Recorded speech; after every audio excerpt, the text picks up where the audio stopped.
Hello, hello. Real quick before we get into the episode, a simple request.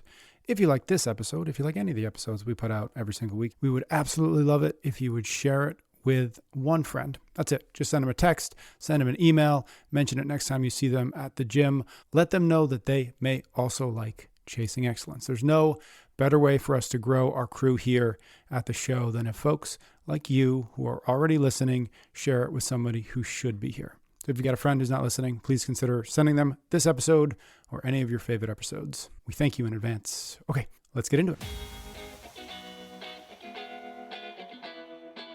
All right, guys, welcome back. Chasing Excellence. I am filling in for Patrick. Comp Train episode of the month. So training specific. We had some great feedback from a bunch of folks on having a more training biased conversation on the platform. So plan is to do this at least once a month. And so I'm here with Ben. And instead of Patrick, you got me, and we are with Emily or Ivy Nile or the Pitbull, WWE superstar, many names. And so obviously you just shared a little bit just kind of about framing up this conversation today.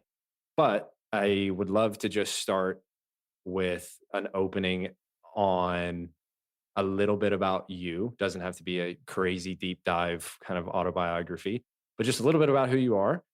And then very particularly, like, set us up for success in this conversation by walking us through the lifestyle of somebody in the WWE who has the career that you have. Walk us through a week. Doesn't have to be in crazy detail. Like, we don't have to know the very first thing you do when you wake up in the morning, every single morning. But just kind of day to day, what does your travel schedule look like? What does the lifestyle of somebody in the WWE look like? So we travel every week, different country, different city. Like we travel abroad. I was just in Saudi Arabia the other week, just in Australia a couple weeks ago.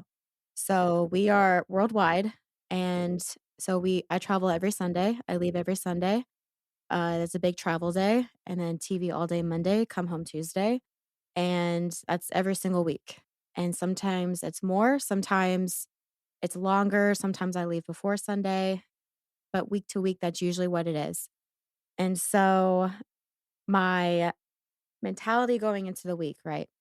Sundays are usually everyone's kind of universal rest day, to where it's my pre-travel, taking care of myself before flight, because you never know what's going to happen on a travel day where it's delays or it's canceled or you're there at the airport for hours, blah, blah, blah.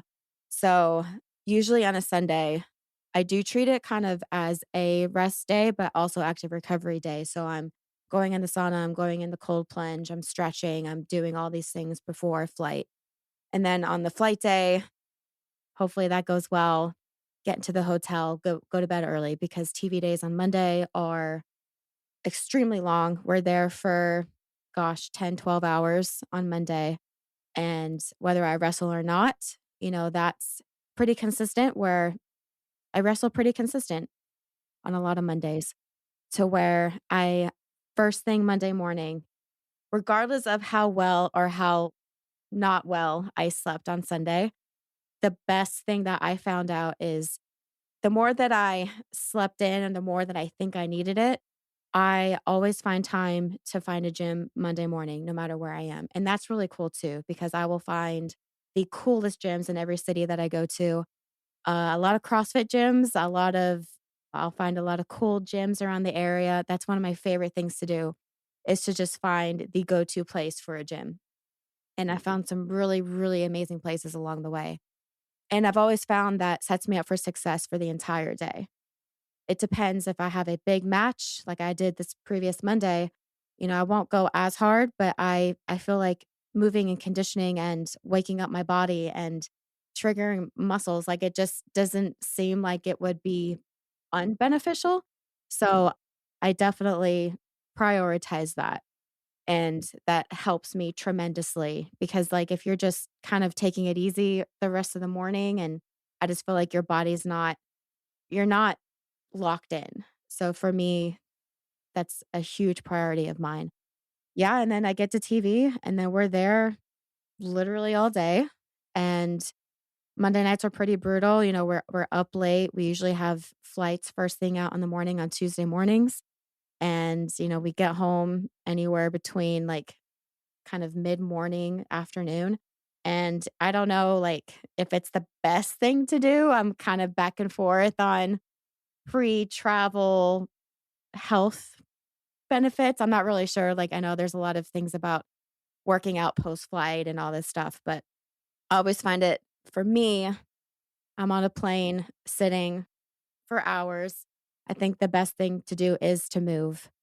If I come home and I lay down, I'm never getting back up.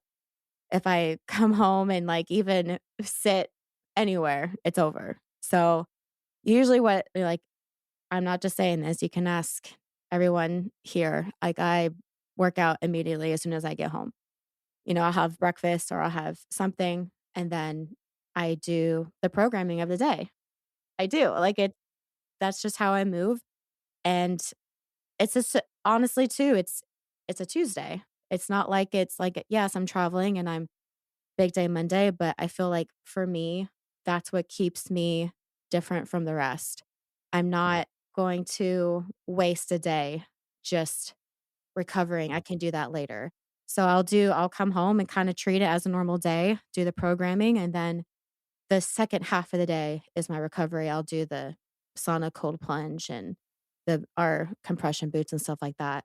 And then throughout the rest of the week, it's consistent programming and there's really nothing that will kind of take me off that unless it's a huge week for WWE. Like we're in Saudi Arabia, that's a whole nother situation, but I still find time. Like there's a lot of girls that have kind of hopped on the bandwagon with me, like they always know I'm the one that finds the gym, the ones that gets up every morning, the one that's always like consistent, like no matter what, I'm going to be there, no matter how I feel. It's just that's the discipline. And so when I'm home Wednesday through Saturday, I am doing the programming for CompTrain. I am going to practice my craft in the ring very consistently. I am doing recovery. I am being the athlete that WWE wants me to be. And I take great pride in that because I think people can see it. And that is who I am. And it's not something that I fake. It's not something that I cut corners on. I take it very seriously because this is the discipline and everything that I've done has brought me this far. And I know that it works. And that's that's basically my week. A few things like life gets in the way, of course. I'm exhausted all the time. I can't make sentences by 9 p.m. Like I'm a zombie, but it feels amazing that I'm putting in the work. I have no regrets. I'm never going to regret that like maybe I didn't put in the work that much or maybe I wasn't this or that. Like I will never have a problem sleeping because I know I did everything that I could have done. And that's how I sleep so well because I know 1,000% that I give it my all every single day. There's not a day that goes by that I don't work on myself.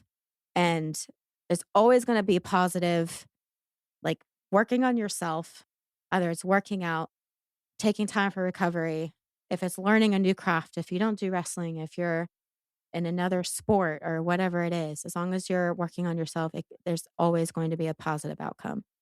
So, like I said, life gets in the way, but with travel and stuff, that's just what I'm used to. And it's go, go, go. And I love it. And like I said, I am absolutely worn out all the time, but I wouldn't have it any other way because that is just who I am and I love it. So it's such a inspiring level of discipline, honestly. It'd be so easy to, it's not even giving yourself an out because it's not the expectation, right? You get home from a competitive athletic event, the norm is to back off and recover. But this idea of your commitment to yourself, commitment to the best version, you said it's what got you here. You can lay on your bed at night, really kind of happy with who you are. I came across this recently, which is we tend to look at our future selves. The relationship we have with our future self is that of a stranger. We don't relate to our future selves. Do you feel like that is something, it sounds to me, and that's something that you very much don't fall into the trap of. That you're constantly looking like, I want to make my future self proud. I don't want to give myself an out. I don't want to give myself an ounce of regret. I want to be able to look back on this thing, whether it's today or this week or my career, and know that I did everything possible. When you think of your future self, what is that relationship like? Wow. That's a very insightful. Wow. That's really cool because I think off the top of my head, that's always what I'm striving towards is when I look back and see what all I've done. Like I said, it's kind of like having no regrets. It's looking back and being like, I gave it 1,000%. And I'll be 34 this month. I am probably in the best shape, in the best mindset, and I am loving who I am. I am still growing and I'm so happy with the person that I'm becoming. And it's like I don't feel a stranger to my future self because I know I love the track that I'm on and who I'm becoming. And I feel like that's very reassuring because I think a lot of people worry about the future and they worry about what's next. And for me, my track record is, gosh, like 10 years ago when I was on this journey of, I was like, I'm really good at this fitness stuff. I don't know what's going to happen. I don't know. I'm really good at building muscle and I'm really good at being an athlete. And this was before anything happened in my career. So I was, I was just head down. I had no plan. I had no goals. I didn't know what was out there. I was from a small town in Tennessee, kind of hard to see what all is out there. But I knew I didn't want to close off any ideas. I love people that have that one idea that they always dream about, but that also kind of closes doors to where you don't know what's out there. So I feel like I I just knew that something was better for me out there. And then I feel like whenever that was 10, 15 years ago, I'm becoming that person that I was thinking of what I was back then. And that's pretty cool because gosh, if you would ask me 10, 15 years ago in Tennessee, I was just training aimlessly, had no idea what was in the future. That was before I did Titan Games. That was before I did MMA. That's before I joined WWE. And it just on and on. And I had no idea. But all the training that I did, all the training that I've done, just it all aligned into who I am now. And of course, I'm never going to stop. I'm more motivated now than ever. There's so many more things that are opening up and wrestling, and it's such a amazing life that I kind of feel like I got off track a little bit with that question. But I love the answer to that question. So I think we have two different kind of cohorts of listeners on this in particular. I think everybody, very likely, if you're listening to Chasing Excellence, you are a kind of a hard charger, high achiever, a striver, if you will. And that always has to get balanced against, balance and a sense of contentment, not complacency. And so I think of those kind of two of that group, I do think we have two cohorts that are maybe listening to this in particular. And it's people who don't know of you because they're not in kind of the WWE space and they don't have awareness of that. And so I think that was helpful in terms of laying the groundwork and the context for why is it so impressive that you've accomplished what you've accomplished in spite of a lot of those obstacles. I think the other cohort is maybe people who are listening to Chasing Excellence the first time because you are on it. yeah, And they only know Emily as Ivy Nile, or they only know Emily as the Pitbull. And so as we're kind of working our way into what I really think people can walk away from this conversation with today, I'd be interested if you'll speak a little bit to the other side of that, of the kid growing up in the small town in East Tennessee. If people only knew you as the Pitbull, if people only know you as Ivy Nile, what is it you would want them to know differently or to know more of, kind of outside of that character or that persona?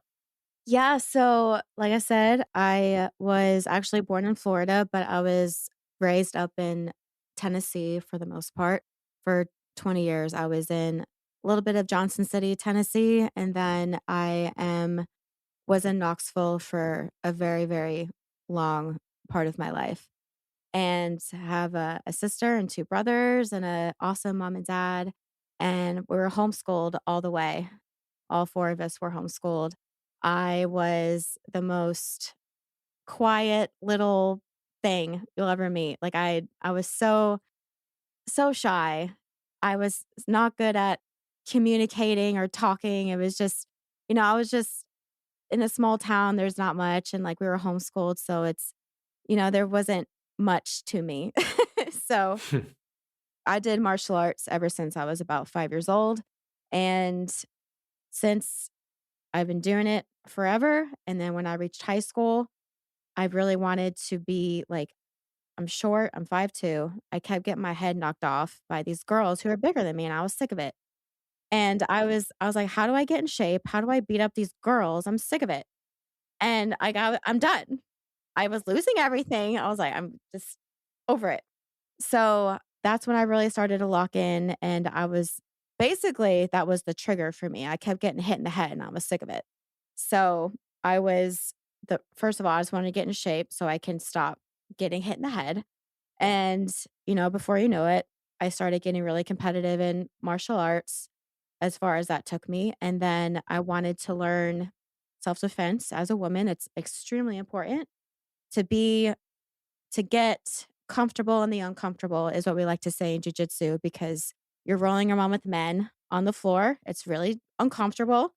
But I think most of the demographic of if something happens is men are going to attack.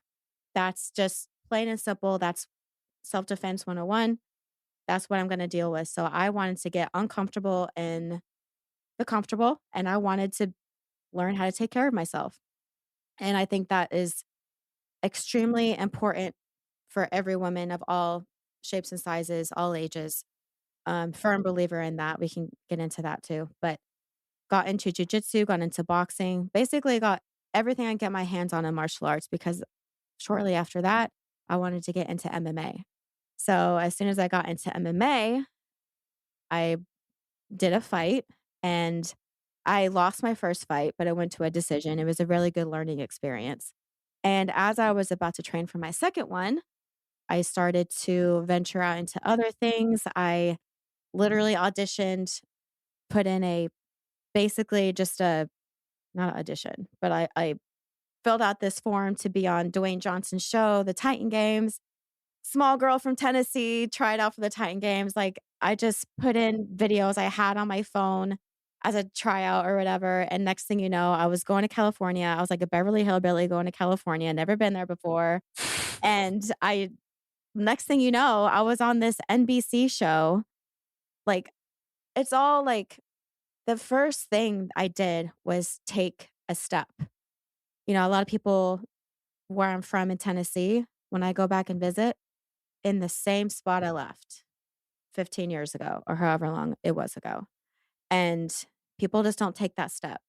And it's scary, and you never know what's going to happen. But because I was sick of getting hit in the head, because I was sick of being out of shape, I wanted to dabble into every single martial art there was. It's all steps that I took to get better. And I really feel like once you just take that step, all these doors start opening. Because as soon as I got on the Titan Games, WWE opened their door for me. It's just one thing after another. And I do feel like, looking back at it, if I didn't even take that step to just get better at one thing, and then that leads to the next thing, that leads to the next thing and the next thing. And I firmly believe that, because that's how I got to WWE. That's how I'm going to get to the next level in this industry, which I'm super excited for. And, it teaches you so many life lessons along the way that will help you with when life hits you hard, kind of how to handle it.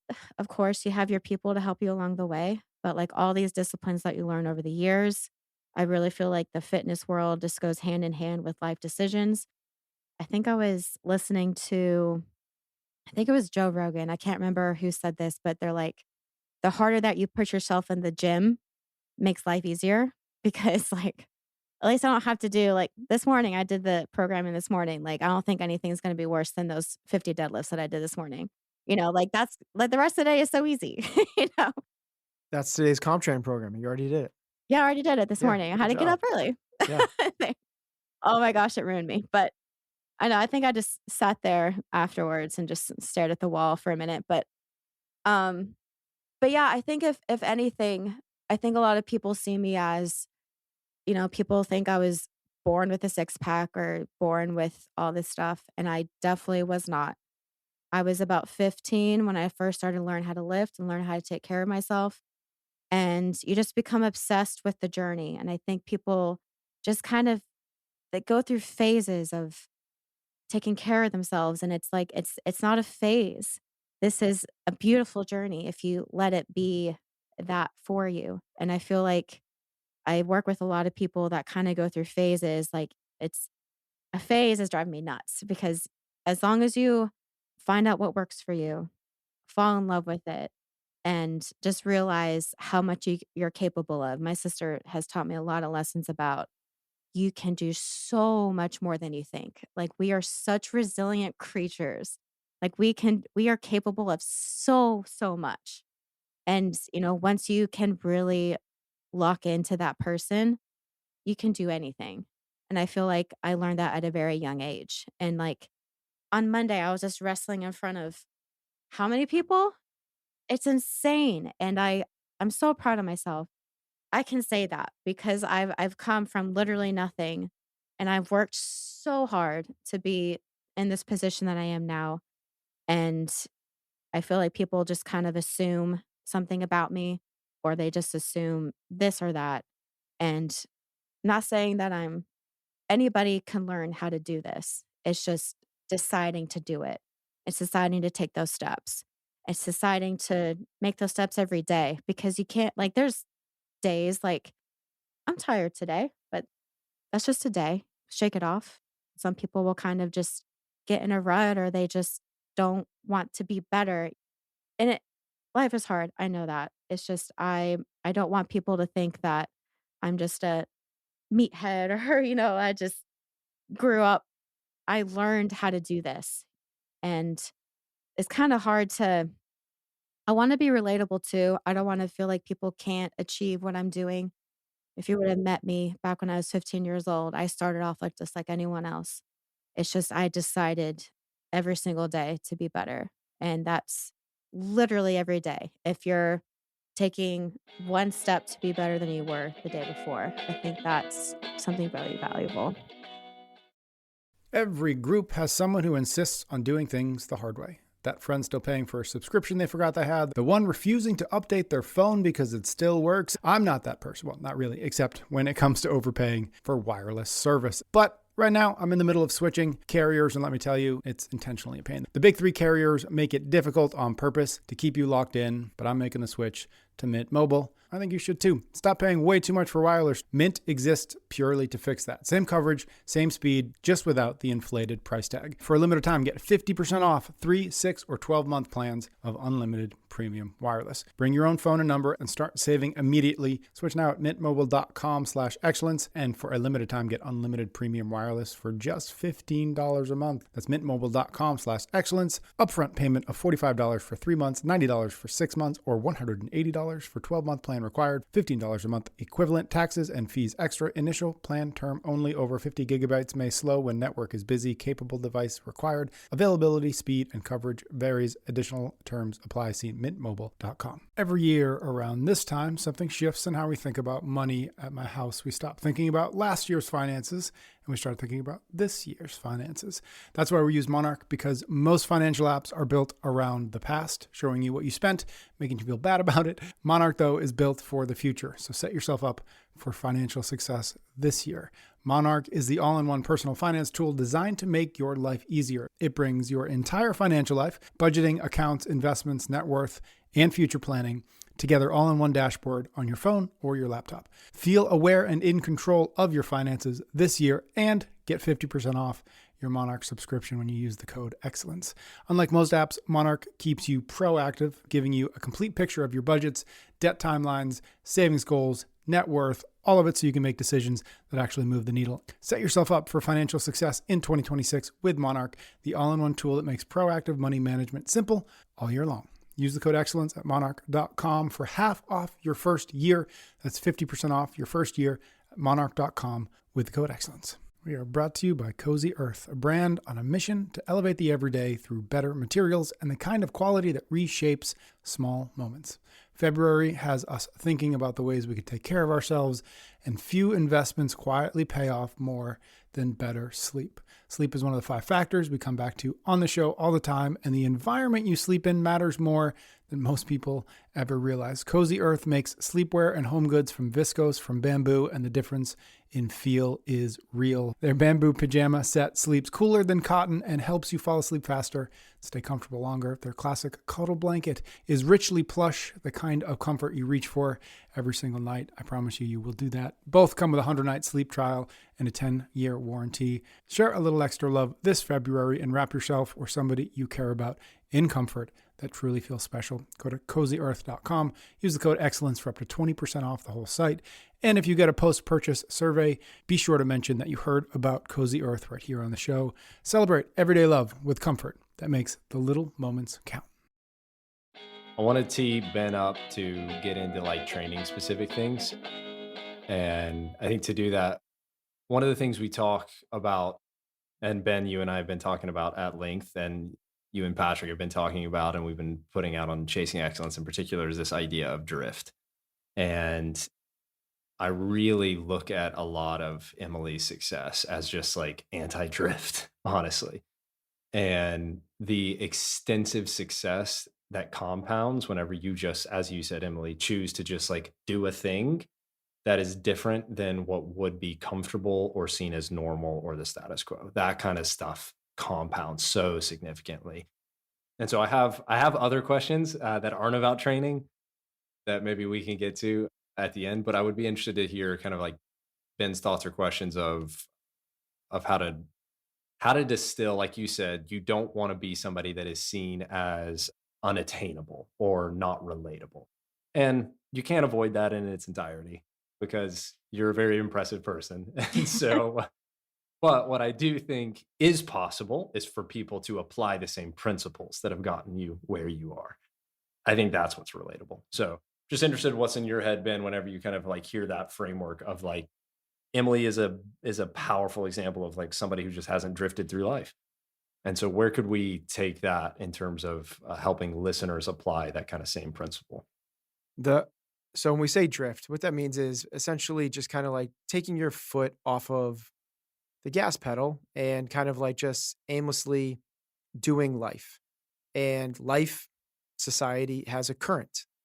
And that current, in most cases, will pull us to a place that we don't necessarily want to be. Whether that's I'm chasing someone else's definition of success, or I kind of lose my focus and my discipline. I was a high school athlete, haven't really been very intentional with my health, and I end up, amongst everyone else who ends up with a chronic disease. What I found really interesting with what Emily just laid out for us was almost in back-to-back sentences, you said like, I'm obsessed. And then you followed up with like, and it's such a beautiful journey. Those two things. So obsessed would be the antithesis of drifting, right? Like you are swimming so hard against the current. Most people would see that as the opposite of a beautiful journey. They would see it as constant struggle. The beautiful journey for most people is you're on the inner tube floating down the lazy river. That seems to what most people would say is like, that's what would beautiful. That's beautiful. I get to like sip on the drink and look at the scenery and talk to my friends, and we're floating down a lazy river. It's so beautiful. Sounds boring.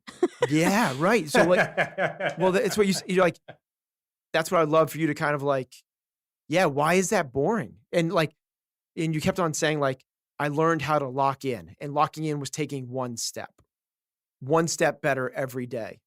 Again, that's to most people, not what the goal would be. The goal is to just like enjoy, have pleasure, like Netflix, like have some good tasting food.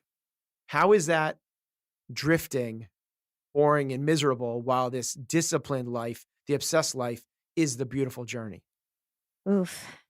Well, I would say it's not the like, I don't know. I really have a hard time finding, like you said, like the analogy of floating down a lazy river. It's not, I feel like I haven't earned that yet. And that time will come. And it sounds ridiculous. And I feel like I am uptight 90% of the time because I have to get certain things done in order for me to feel like I achieved such and such. And I feel like those times, I don't know, I just feel like this constant feeling of earning something. And I don't know, it's like I said, it's obsessing with the journey. And I'm not saying you can't enjoy those things because I do to an extent, but for me, I get my pure joy, actual joy from grinding it out. And I cannot, it's just not the way I'm wired. It's not the way I'm programmed. It's not the way that there's nothing wrong with it. Some people really do enjoy that and they do find joy in it. And for me, it's just that makes me like kind of freak out, like just thinking about it. Maybe I am a little bit too uptight. Maybe I am too wired. Maybe I am too obsessive. Whatever that is, I don't think I am. I think because of the way that I am is how I got here. And I feel like some people are a little bit too complacent, a little bit too comfortable to where I just feel like I'm not there yet. Yeah, that's so interesting. And it's fun to have this conversation because obviously you and I have had the opportunity to connect and have some conversations on some of these things. And it's interesting to hear you just kind of flush your thoughts out to that question because that is such a human place to be. Is I'm trying to figure it out, man. Yeah. And so I think it's helpful to hear that you're trying to figure that out. And I wonder, some language on this exact thing from Arthur Brooks has been very helpful for me. And he, from just kind of behavioral psychology and behavior change and lots of studies and research and expertise that I do not have, but I do love to read it, is he has broken down this idea of like happiness into macronutrients. And it's interesting is he talks about pleasure is not what we were actually looking for, but it's enjoyment. And enjoyment requires the ingredients of other people being a part of it and it becoming like a memorable experience. He's like, so pleasure is essentially the breeding ground for addiction. And pleasure is often absent other people. And it's also absent of something that you're creating like memory for. And so he's like, he talks about like slamming back a 6-pack by yourself in a recliner at 10 p.m. He's like, that is pleasure. That does not involve other people, and it does not create some memory that you're proud to recall. He's like, so you're not actually creating enjoyment. You are creating almost like this escapism of pleasure. And that's just so interesting for me to think about. But then the other ingredient, one of the other macronutrients of happiness that he talks about is satisfaction.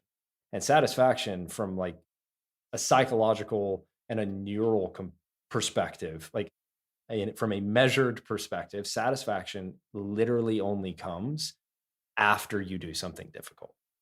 And so like you live such a life of satisfaction rather than a life of just pleasure, because pleasure is like fleeting and typically leaves you worse off in the end because it doesn't involve people and it doesn't involve these like creating these memorable experiences. And then it's also not like the satisfaction you accomplish as you see the sunrise at the top of the mountain. Like you only get to enjoy the sunrise at the top of the mountain because you've chosen to endure the climb of the mountain, right? And so yeah, it's really interesting to hear you kind of flesh that stuff out. And I'm curious how in interviews like with the Creed brothers, with other WWE folks, I've like listened to some of those. They refer to you as like the one that keeps people on track, like whenever you guys are on the road and such. And I mean, I think it's like some of it's a joke and some of it is like truly like a call out of what sounds like gratitude, even to an extent of like, Ivy, she keeps us from going off the rails. Like, and almost like playing the Mom's mom here, role. behave yourself. Yeah. Yeah, Yeah, basically. yeah. So to Ben, so all of that kind of coming back to Ben's question, how have you found a way to play that role in is very anti status quo, is very anti drift. You know what you want is satisfaction. You know what you want is the kind of feel good that comes on the other side of discipline. You know you want the kind of enjoyment that exists because it's being surrounded by other people and creating these memorable moments that fuel the rest of your life. Like, you know that. Cool. How have you found a way to be that person in function without it being like you're just annoying? Like, how are you doing that in a way that's compelling to other people that doesn't look just like repulsive and like you're just like the stick in the mud and you're boring and you're whatever? Because I know that you have to get those comments like from some people. Yeah, I think, let's say it was maybe, gosh, it was many, many years ago. I did not like who I was. Like, I kind of had a ego at the time. Like, I was doing Titan games. I feel like I'm better than this town. I'm better than all y'all. Like, I'm sick of better than everyone. Like, I did not like that version of myself. And I felt very ashamed because that's a ridiculous way to look at it. I did not like the feeling of people looked at me as if, like, I was like, "All right, so you can work out, so what?" I just felt like it wasn't my purpose. So, I started to, even today, there's a lot of girls that find it intimidating to come work out with me, or they find it intimidating to even just go to the gym with me on the road or whatever. And my goal is to never unmotivate, it's to motivate. And, I never want anyone to think that what I do, like I said, it's not relatable. Like, I want to show everyone that it is possible. It's possible to stay motivated. It's possible to show up even if you don't feel like it. And I never want to make anyone feel that what I did before, because that was a terrible feeling. And I just want to also show people building these habits and building what I've learned over the years, like it works. It's not a gimmick. It's not something it works if you let it. And I just want to show people, like, I love eating good. I'm telling you, like, it's annoying. The girls really find this annoying. Like, I don't eat crap. I don't. Like, I'm not tempted by a cookie that's sitting in catering all day, and they'll just eat it because it's there. It's like, I don't want it. It's gonna make me feel like crap. I'm gonna perform like crap. Like, it's not worth it to me. And, it's just those, and then if they're in the back and they're eating it, they look at me and they're like, "I'm sorry." I was like, "What?" I was like, "I didn't even say anything." I swear to you, like, guys, girls, they all do it. They all, like, as soon as they're eating something they're not supposed to, they just look at me and they freeze. Mm. I'm like, I'm that's because I'm not doing it. Like, that is the actual standard that I have now. It's kind of funny, but also I don't want people to think I'm judging them. Mm. Mm. Emily, in terms of the habits and stuff, you said like the habits of the kind of things that have gotten you to where you are, eating good, obviously training. What are some other things that you've mentioned? Sauna, ice baths, getting up early, the routine of train right when I get home. What are some other habits that, like, when you think of when that when you think of the habits that you've instilled into yourself that you feel like have been super productive, what comes to mind? Yeah, so you named a lot of them. What else? Really just getting the work done no matter what, even if you're just doing it for quality, if you're just doing it just to move. Our bodies are meant to move. We're not meant to lay horizontal all day. That's not what we're meant for. And I always 1,000% feel better after. There's never a time where I feel worse. I always feel better. And of course, I am the worst on rest days. I really need to take those more seriously. But that would be my biggest no is rest days, or I'm bad on that. But some of the other things I do consistently is Ari and I are very much on the same page of He's my biggest supporter when it comes down to this. Like he knows I need to get the work done no matter what. And that's consistent every day. And gosh, like if you follow me around, like it's a very exhausting day. Boring. That's your definition of boring. I find it very exciting. That's my life and I love it. But other than that, it's simple. Like I don't want to complicate it. I don't want to get there's something like I also too am very kind to myself. I'm not I don't want to be harsh to myself or like punish myself. I understand I'm on the road a lot. I wrestle. I'm beat up sometimes. Like I'm bruised up, I'm beat up. And I just know like to be kind to myself and understand where I'm at in life, what I'm going through. Lack of sleep, that's a huge one. And just being in the moment of knowing what I just went through, understanding that, and then just kind of feeling everything. Like we're human, we're going to feel certain things. But I feel like we have to really understand and like give ourselves kindness, but also not too much to where we're like, "Oh, I'll do nothing today." Not like that. It's just, I'm going to do this and this, it's this today, but like no more. So it's definitely a balance. I think it's such an underrated aspect of discipline is being kind to yourself. And this idea that, it's not zeros and ones, it's not all or nothing. And what you're essentially saying is understanding that it's okay to have some grace and that I am beat up and I just came off the travel. But the other thing you're so dang good at from this conversation is I know I'm going to feel better afterwards. So yes, it's going to be hard, but I also don't need to go and try to kill myself to try to get a top score on the leaderboard. It's not about that. It's about we're built to move. This is part of my identity. I know that I'm going to feel better afterwards. And it sounds like you have some sort of like, which I love, is these non-negotiables, right? Which is I'm not going to eat the cookie and I am going to move. But the movement has a lot of, I'm going to be kind to myself. And if I'm not feeling like I'm ready to rock and roll and throw down because I got really smashed from my, what do we call it? An event? What do we call it? A Match. Match. Mhm. Because I got smashed from my match last night, I'm just going to go and move. I've been working with this sort of like framework with a buddy of mine who's been on the show, Dr. Rich, about sort of like the evolution of discipline. And in the beginning, discipline is I'm going to do it no matter what, right? It's like, that's like, but what you end up becoming is sort of a slave to the process. And that can work against you on a lot of different levels because we are humans. We're not doing this thing in a vacuum. And there's different outside forces working on us. If we always say, I'm going to do this no matter what, that always is the most productive thing to do. Your level of these kind of standards, I say no to the cookie, I move, but having the grace and the kindness to yourself as we navigate those is really, I hope that people can pick that up because it's phenomenal. Meaning like, we're going to go to the gym. Like just go to the gym. You don't need to make it bigger than that. You don't need to make it bigger. And that's what I think people end up doing is like, if I can't do everything at the gym, George St. Pierre, coach, used to talk about this a lot.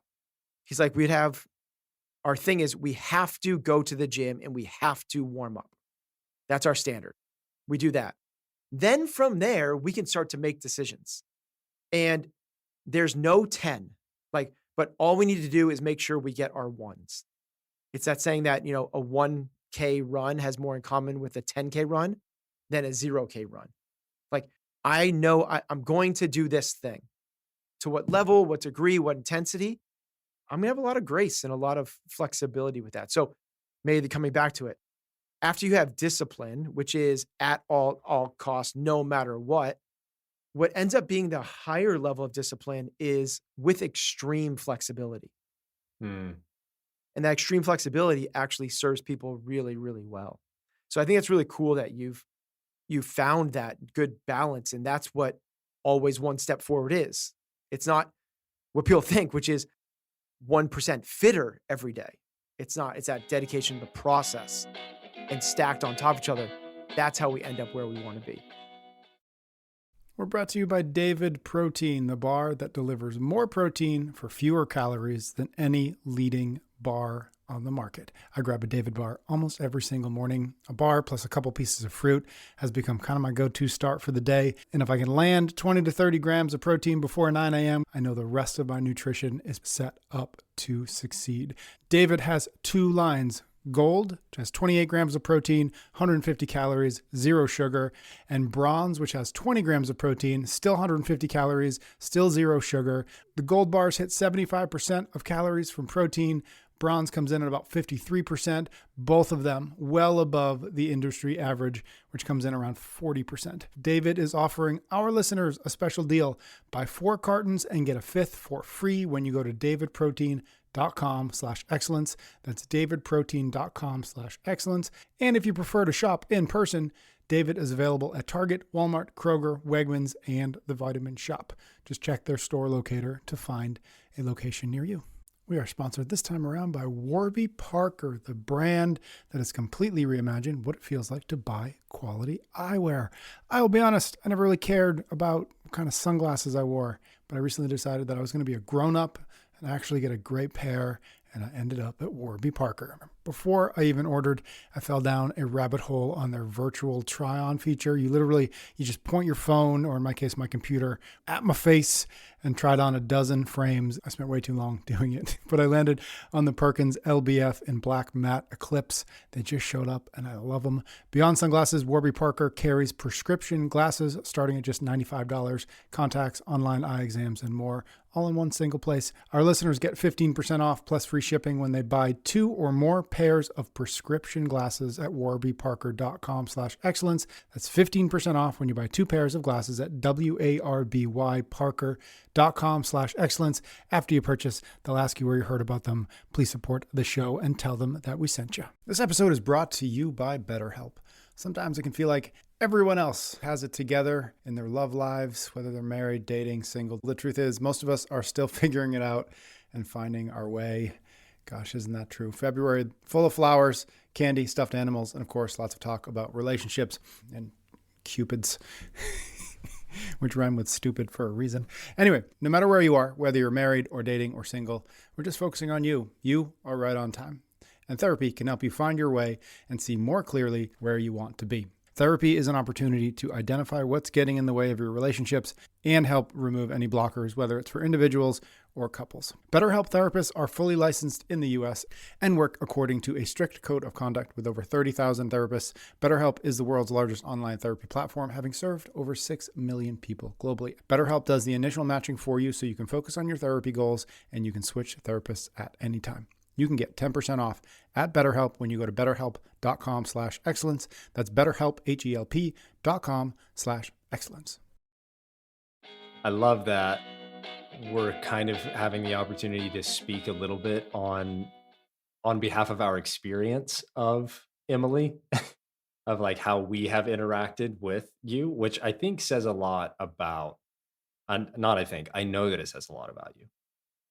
Prior to relationship with you and Ari, I hadn't really been in like the WWE space. And so there's so much about your world I didn't know. So when we met and first connected, the majority of our really interactions and relationships I was with Emily. It wasn't with Ivy Nile. It wasn't with the Pitbull. It wasn't with your kind of resume. And that says so much about how you have carried yourself through the process. Like you're just a person.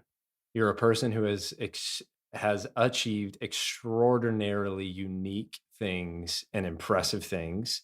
I think because of what Ben is saying, you have structured non-negotiables with extreme amounts of flexibility, and everything above 0 compounds, and you've just compounded and compounded and compounded and compounded. But the thing that I respect the most is like, I didn't know that you were a WWE star when we were hanging out. Like you were just Emily.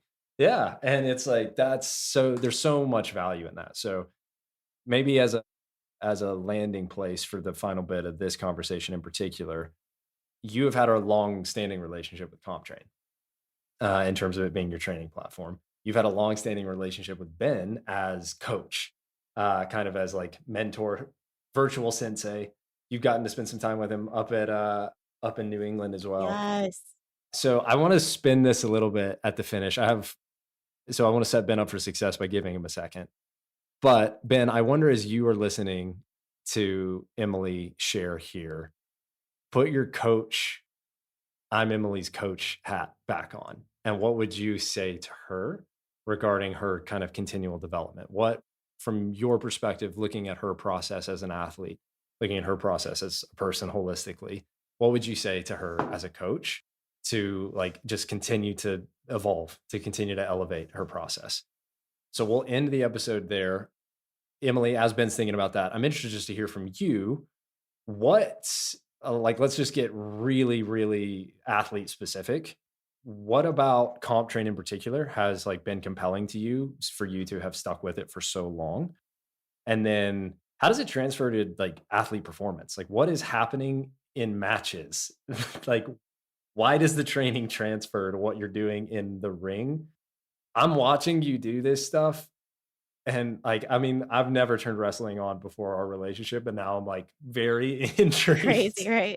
And I'm like, what did they just do? Like the mechanics involved in what just happened there is I know, I wild. think there was one time you messaged me and you go, "I don't know what you just did." I'm like, I'm rewatching it. I still don't know what you did. Yeah, I'm like, I don't understand how that person was in that position, and then you both ended up in this position that you're now in. So yeah, I'm interested. Like, what about comp train has been so effective for you? And then how does that transfer to like performance? What are the most important things? Is it strength, your engine, durability, skill? And I'm so interested and intrigued at how it's not normal for your industry. And it has to be what makes you a bit of an outlier in terms of your performance as I'm an well. outlier. Yeah, for sure. So yeah, nerd out on that. There's no way that you can mimic the wrestling ring because if you're training in one sport, like it's better to just train that one sport. But for me, the ring is extremely unforgiving sometimes.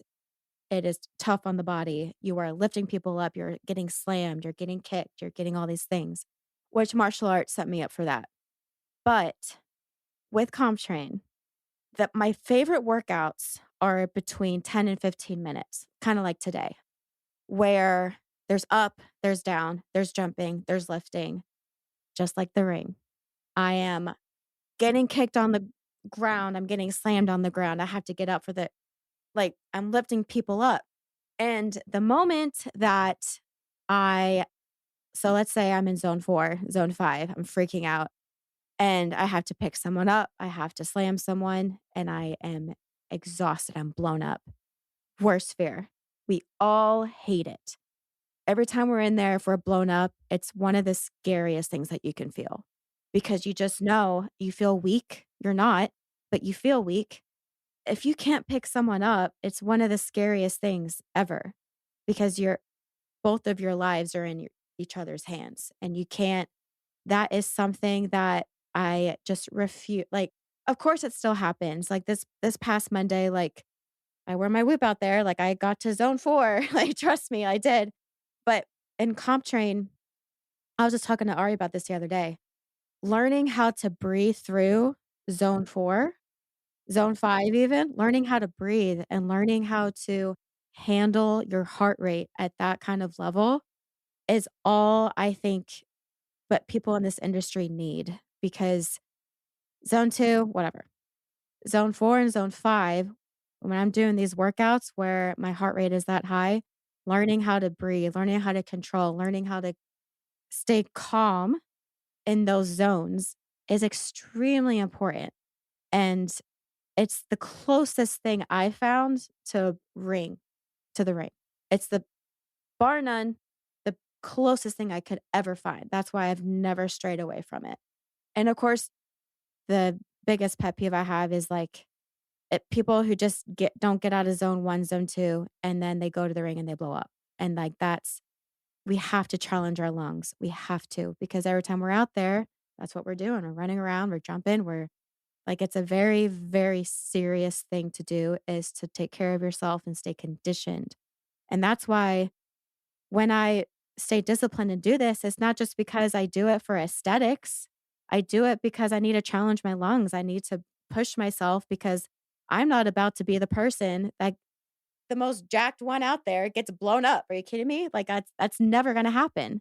Of course, like I'll be nervous, like especially with nerves, your heart rate's gonna spike. I try to do some breathing exercises before to make me more calm, but that's the biggest thing I found. Like CompTrain is the closest thing I can find that is has similar movements like burpee. We do like a lot of those kind of stuff in the ring. Learning how to clean properly, learning how to deadlift properly, using your legs properly. If I pick someone up with my low back, like it's just the everything like I am telling you, there's nothing that is close enough to what we do in the ring than the programming that CompTrain has. That's why I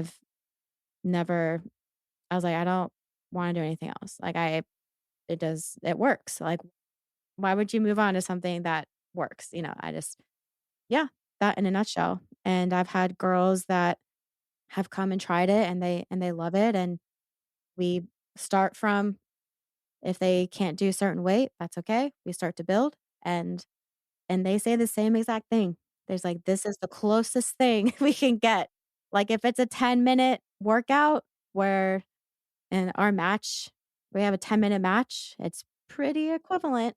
So that's why I tell them to come over here, it's challenge ourselves and, like, learn how to breathe through it, get through it, and of course, when you travel and all this stuff, like, it's all very challenging, but I find out it's the closest thing. Yeah, it's so good.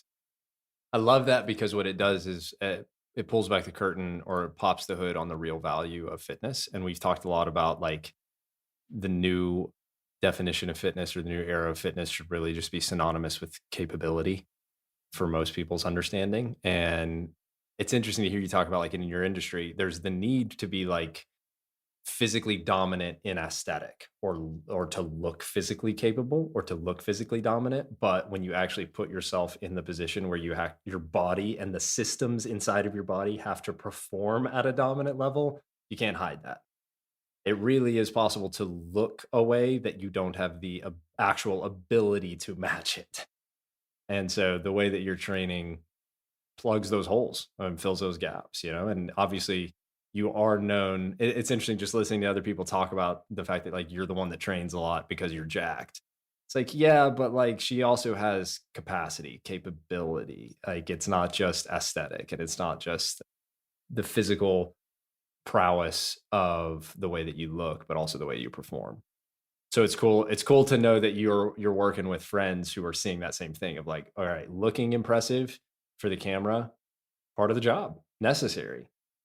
Being an athlete is a very different thing. Yes. And so like actually training like an athlete, it's cool to see that that is transferring for you in a real life arena for sure. Cool. Last question for Emily and then Ben, take it away. What would you say to somebody, because you are a very extreme example of discipline. You are a very extreme example of performance. And frankly, you're an extreme example of like even physique as well for a lot of people. So I think we talked a little bit about how to not be disciplined in a way that turns people off. But frankly, just like the things you've achieved and and the way that you look makes people who are drifting down that river go, I can't do what she's doing. I'm too far away from that. So what would you tell somebody who looks at you and goes, I can't do what she does because I'm too far from it? Oh, yeah, I honestly do hate that because I started just like everyone else. I don't think people even know that. I try my best to find I tell them something that you can attain. Fall in love with something that is fun for you. Fall in love with something that makes you feel like a stronger version of you. And I feel like whether it is CrossFit for you or whatever that thing is, I'm very pro just get moving, just do something that is whether it's spin, I don't know, like whatever it is. Like I said, I always want to motivate. And I am that person on the road that people know they come with me and I motivate them. And if they're tired, I'm like, it's okay. We're going to go, we're going to move today. And that's what we're going to do. And gosh, attaining something, I really just try to tell them to find something that motivates them. I have that innate feeling in me at all times, and it's really annoying sometimes. But I hope that's contagious more than it is. I want it to be contagious, not unattainable. And I hope I So do a good. good I hope I do a good job of that. I really feel like people find it intimidating or they feel like they can't reach it. I want it to be contagious and I want people to be motivated, not the opposite. And I don't know how I can get that across because, like I'm going to get my stuff done. I'm not going to waste time. Wasting time is my biggest pet peeve. I'm going to get it done. Get out of my way. That might be the intimidating part. So maybe that's what it is. But I'm just very focused. I'm very motivated. I'm going to get it done. And, I feel like that might be the intimidating part, but I always wanted to be contagious. I wanted it to be motivating and because that's what worked for me. And like there wasn't anyone that I looked up to that when I was younger, like I was like, oh, I want to be that person. I wonder what she did to get there. I was like, I just became that person because people will let you down. You look up to certain people and you find out they're not all that. And then you're just like, oh, I don't want to. So you just kind of become that person that you want to be. And like I said, I don't want it to be intimidating, but it's just find that version of you, I guess. Yeah. So good. Do things in a way that are contagious Yeah. that's a great takeaway. I want people to be motivated by it. I don't want them Yeah. to be the opposite. Yeah. It's great. All right, Ben, what words do you have for Emily? How can she elevate her approach to training and life from your perspective of how you've kind of watched her from the outside looking in and even from this conversation? The normal approach would be, let's talk about your goals. What about your goals? Create intrinsic motivation and drive.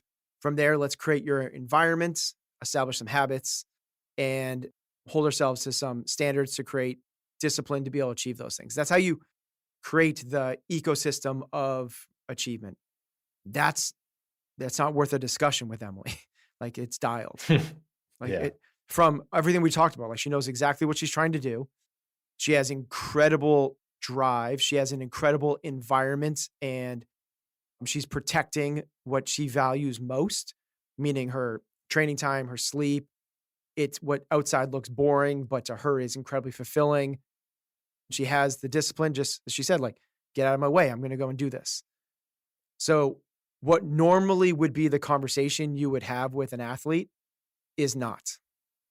So what we would chat about is some other stuff, which is you're not Ivy Nile. Who are you? Right? So you just said, Okay, guys, thanks for listening. You have these people, these are your words, right? You have these people that you look up to and you find out that they're not all that. What is all of that? Right? So it changes this thing from I look this way, I perform this way, and I compete for titles. And I'm in front of 35,000 raving fans. And that is such a high and it's so addictive and it can be so self-reinforcing to the point that it becomes detrimental. So you look up to these people and they're actually not all that. The people that are all that have incredible character. So what we would have the conversation about is, what does that mean to you in terms of having incredible character? Because when Ivy Nile goes away and it's Emily, the character doesn't, that's what we want to have built.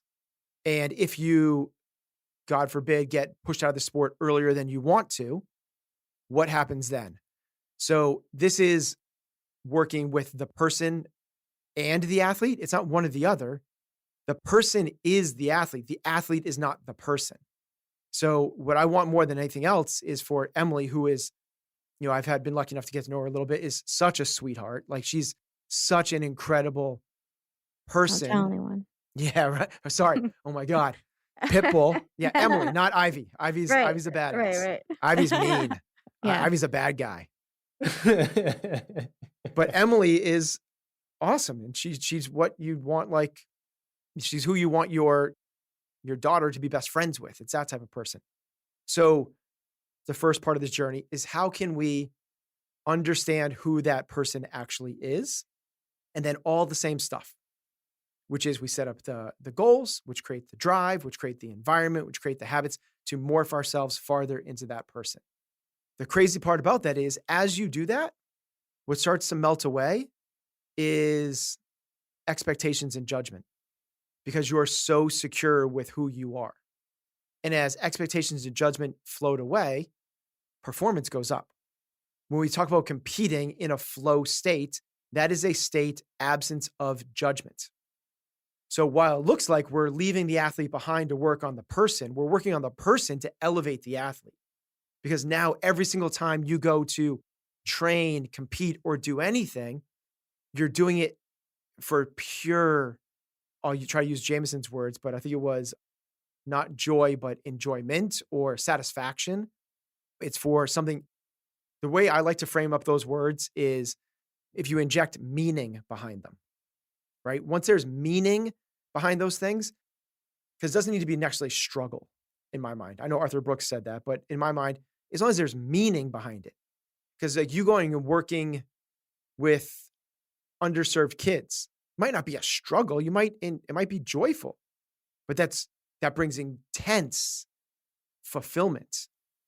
So if what we're truly trying to do, and this is where I kind of like, we'll wrap it up. I believe that we're all here to do the same thing, which is to live meaningful, fulfilled lives, live the good life in air quotes.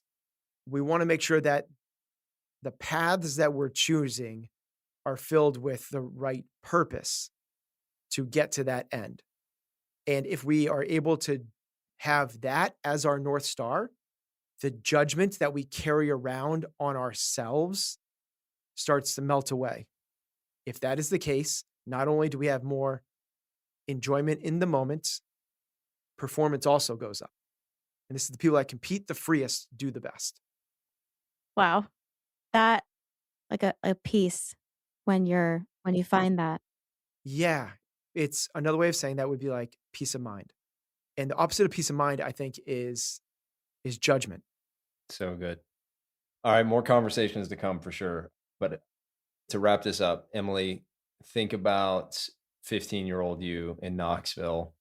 What would almost 34-year-old you right now in one sentence say to 15-year-old you? You are becoming that person that you wanted to be. So good. I am. Yeah, I so became my own little hero. good. I did. That's so awesome. Kind of, like I said, growing up homeschool, there wasn't very many people to kind of look up to and kind of those roles. I didn't have coaches and stuff. So I feel like it's weird. I didn't have very many. I wasn't opened up to very many things. And I just knew that I was like, okay, well, I guess I'm all I got. And it turned out it was enough. We all So we got. good. We all we need. Amazing. All right, folks. Yeah, more to come with Emily in the future for sure. Check her and Ari's new YouTube channel out. If you guys can follow along their journey, opening up their gym down in Florida soon as well. Hop in and train with her in the Comp Train app. Follow her on Instagram, and then you're on TikTok as well, yeah? I am on TikTok. Okay, cool. So keep up with her, Emily, Ivy Nile, the Pitbull, and then also affectionately known as Bentley's mom. So we didn't talk at all about Bentley. That's a totally different podcast for another day. Yeah, there's not enough time. Follow. For those that don't, it's a dog. It's not. It's a person. dog. It's not really a dog though. It's like it's a hybrid of a dog. He's like I've referred to him as a bit of a brand icon, if you will. Her, sorry. I'm so sorry. My Yes, God. her. Don't tell her. Don't tell her. Telling her right now. Yeah, follow him on Instagram. Follow along. Keep up. And we'll talk again soon. Thank you. Thanks, Emily. Thank you. Thank you so very much for tuning into the show this week. 2 quick things before you go. First, if you want even more from this episode, go check out the full 5-3-1 breakdown. We give you the 5 big ideas from the episode, 3 reflection questions to help you process it all, and 1 key takeaway that you can put into action right now. The link is in the show notes. The second thing, while you're there, check out the Chase Club. It's our premium membership where we include bonus content, ad-free episodes, and a brand new Chase Tracker app. Check it all out at chasingexcellence.email.